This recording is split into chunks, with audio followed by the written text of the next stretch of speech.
What's up guys? So pupuntahan natin yung pinakamahal na kotse. Hindi naman sa buong mundo pero sobrang mahal pa rin. So check natin siya. Kaso nga lang guys, hindi natin siya makikita in actual kasi naka car cover siya.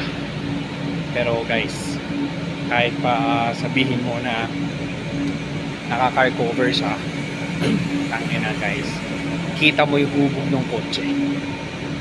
So tara.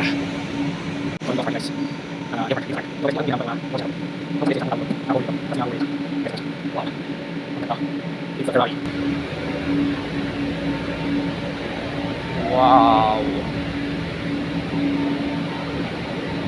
it's a nice car. Grabe guys, sobrang baba niya. Napakaganda ng Ferrari na to. Kahit hindi siya guys, kita nyo guys, oh, ginagapok na nga siya. Kaso hindi natin siya pwedeng buksan. Feeling ko siya yung may-ari nitong ano, ayan oh, naka-charge pa siya.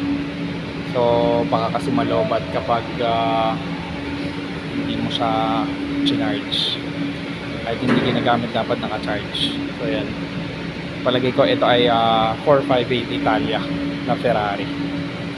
So ayun lang guys, I hope you like this video. Please give us a thumbs up. Bye. Grabe guys, sobrang ganda talaga nito.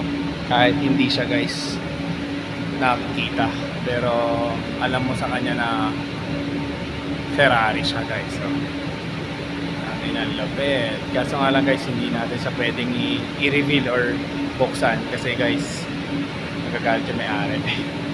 Yan. Pero ang alam ko talaga dito is Ferrari 458 Italia to. Kasi imposible guys na ano tawag dito, yung La Ferrari. Kasi ang La Ferrari guys ay iba yung bubog ng kotse. Hindi ito 458 Italia lang to guys.